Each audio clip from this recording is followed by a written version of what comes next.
Good evening and welcome to an all-new episode of Mystery, Murder, and Mayhem.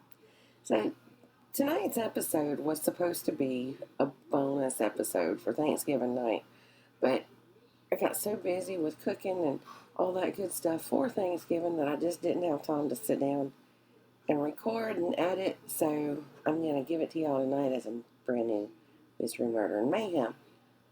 So, what I'm going to be telling y'all about tonight is a gory double murder that took place 6 years ago in Tennessee.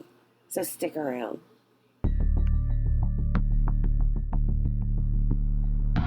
When you out of here, it could be a nightmare. But for the victim, it is real life.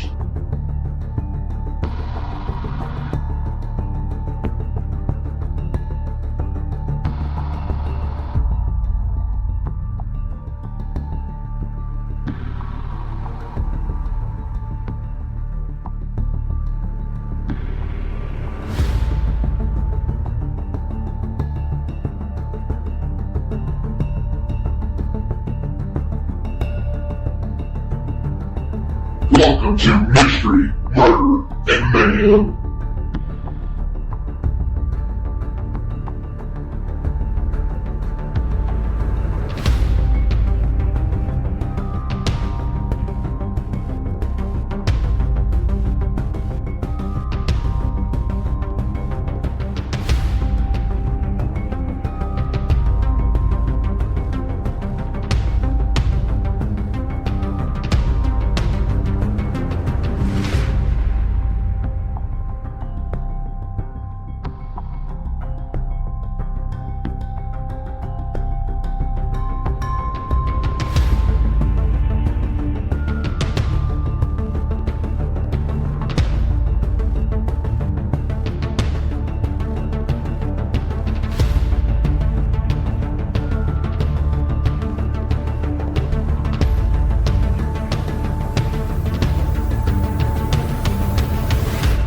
Listen at your own discretion.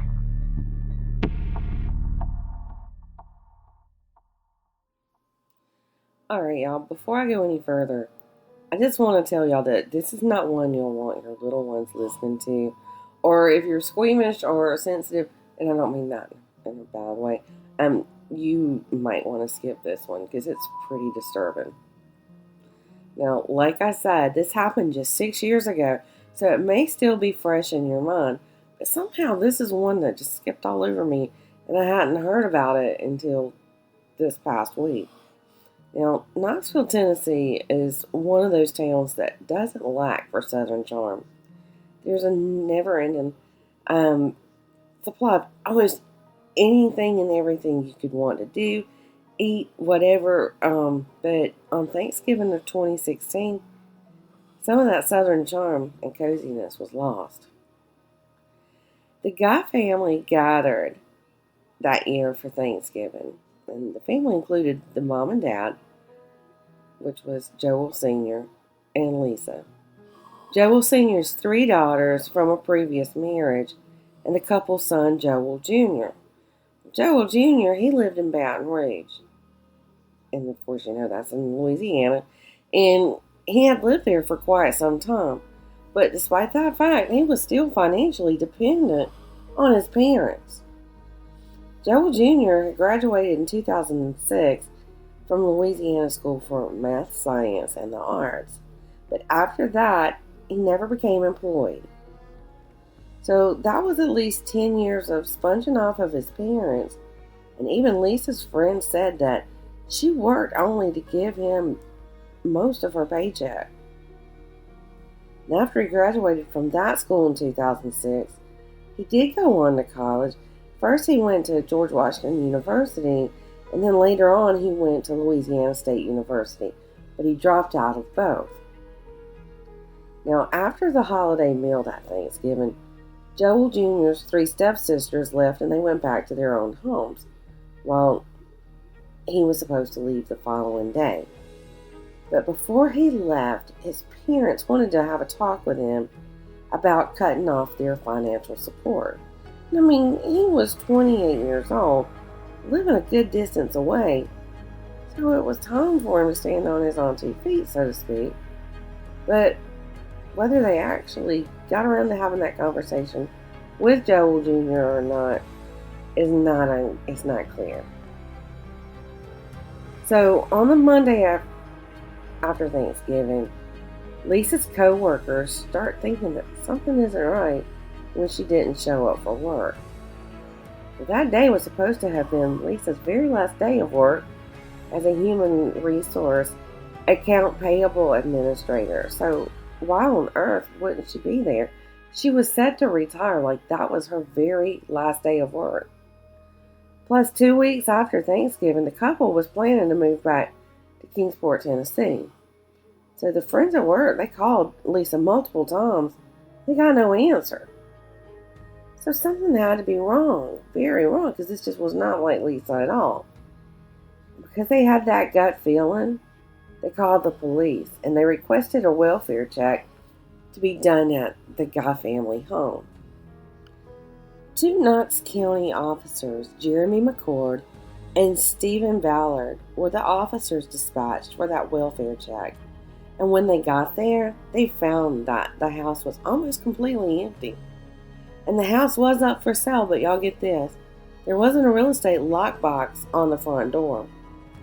But the weird thing is that when the officers looked in through a front window, they could see a few groceries like bacon, ice cream, and sausage sitting there on the floor right there in the foyer. So the officers decided to go around to the back of the house, and that's where they found a doorknob had been removed. They could feel heat coming from the house. Weird, right? It gets even weirder. Along with the heat they felt, they noticed a strange chemical smell. So at that point, they decided it would be a best, probably for them to find a way to get inside of the home and investigate further. One of the officers was able to open the garage door from a button that they found in one of the guy's vehicles. And from the garage, they were able to enter the house. But when they got inside, it was blazing hot in that house. The thermostat had been set to 90 degrees.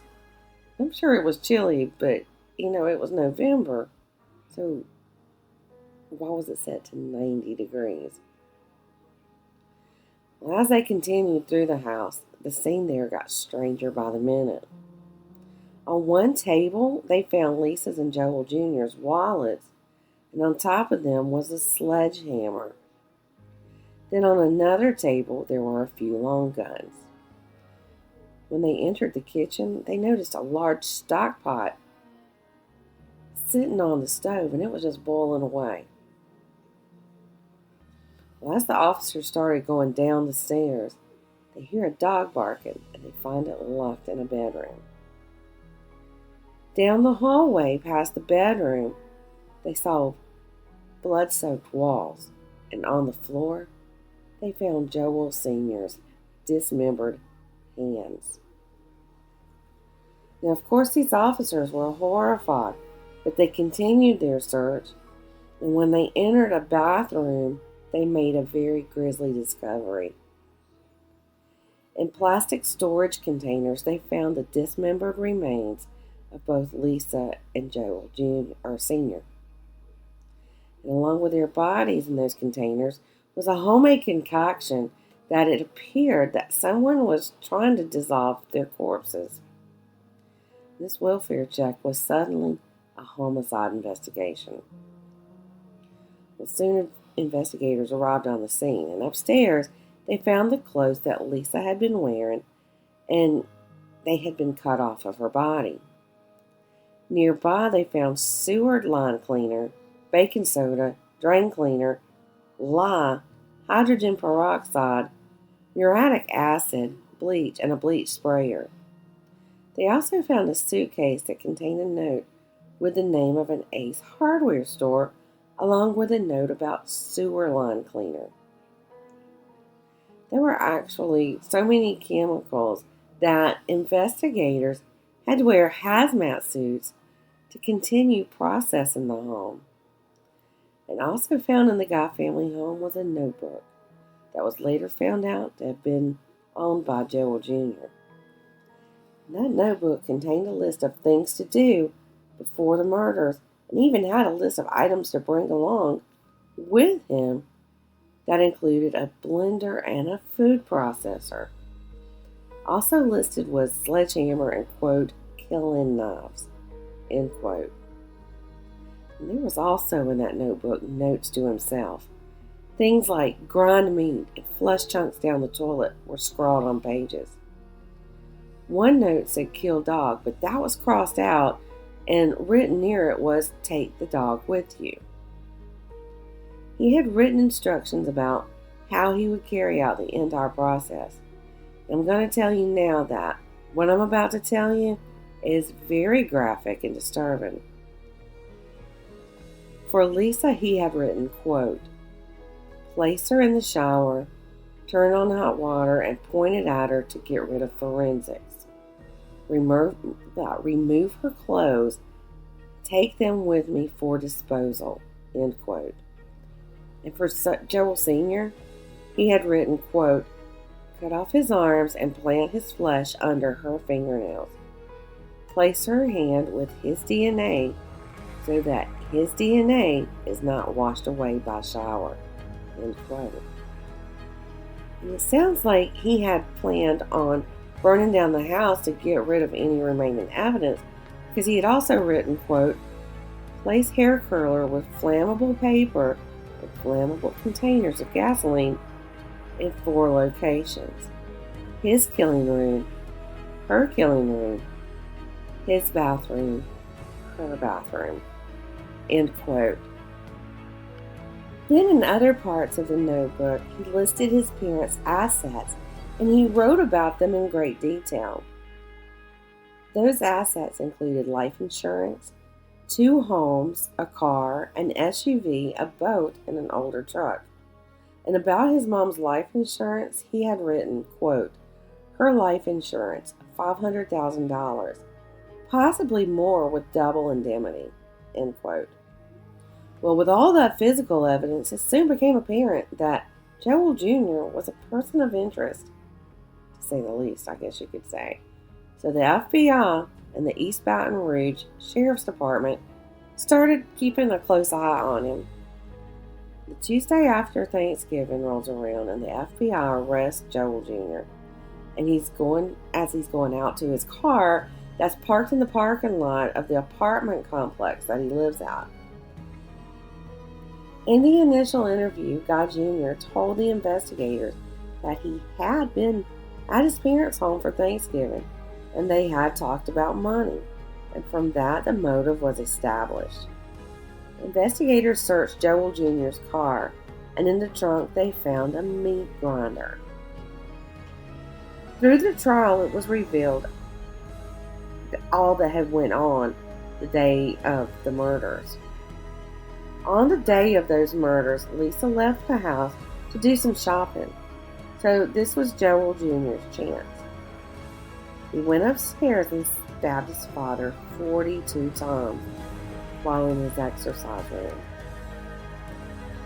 The slashes were so severe that the blade pierced Joel Sr.'s lungs, liver, and kidneys, plus broke a few ribs, and if you hear that, that's Stevie putting in her 2 cents.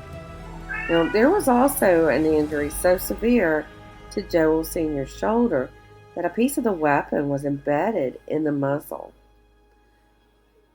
When Lisa returned from shopping, she was ambushed by her son. And remember how I said there was those bags of groceries sitting in the foyer, so I believe that as soon as she came in the door, he attacked her. She was stabbed 31 times, causing 21 severe injuries. Now, before Joel Jr. drove back to Louisiana, he severed his dad's hands at the wrist, his arms at the shoulders, and legs at the hips. And it's believed that he put up one hell of a fight for his life. Lisa's head was severed from her body, and it was found in that boiling pot on the stove that I mentioned earlier. Her arms had also been severed at the shoulders, and her legs severed below the knees. The crime scene was so horrific that prosecutors described it as, quote, a diabolical stew of human remains. Well, the trial lasted for only 4 days.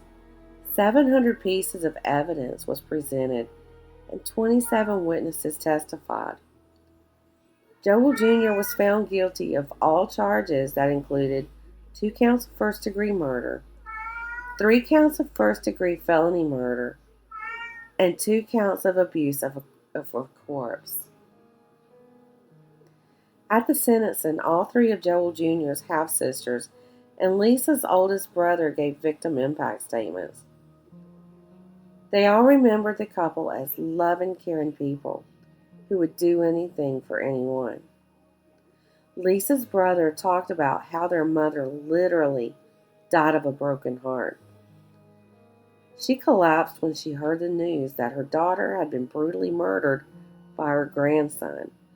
She died later after being taken to the hospital. Now, through all of these tearful statements, Joel Jr. never seemed to be affected by any of it. The judge presiding over the trial told Joel Jr. that he, quote, thinks he's smarter than he really is, end quote. And I'd have to agree with him. I mean, this guy made all of these detailed notes about the how, where, when, why, all that good stuff or bad stuff. I mean, he listed everything. And then he left the notebook behind. Well, in October of 2020, Joel Jr. was sentenced to a life sentence. He isn't eligible for parole for 130 years. He's currently serving his sentence at the Northwest Correctional Complex in Tiptonville, Tennessee. Now, I've talked about a lot of heinous crimes on this podcast, but I swear I believe this one gets to me more than most of them. I mean, don't get me wrong. They're all deserving, and none of them should have ever happened. This is a kid who not only killed his parents, but mutilated them. And it was all over money. Money. Well, guys, that's all I have for tonight's episode. And I hope that y'all had a good Thanksgiving last week. All that good stuff. I mean, here we are entering the Christmas season. You know, after all the heavy that I just left on you, go watch something happy like a cartoon or something. Get this off your mind before you fall asleep. And y'all be sure to come back on Friday night for an all-new What the Friday. Good night, y'all.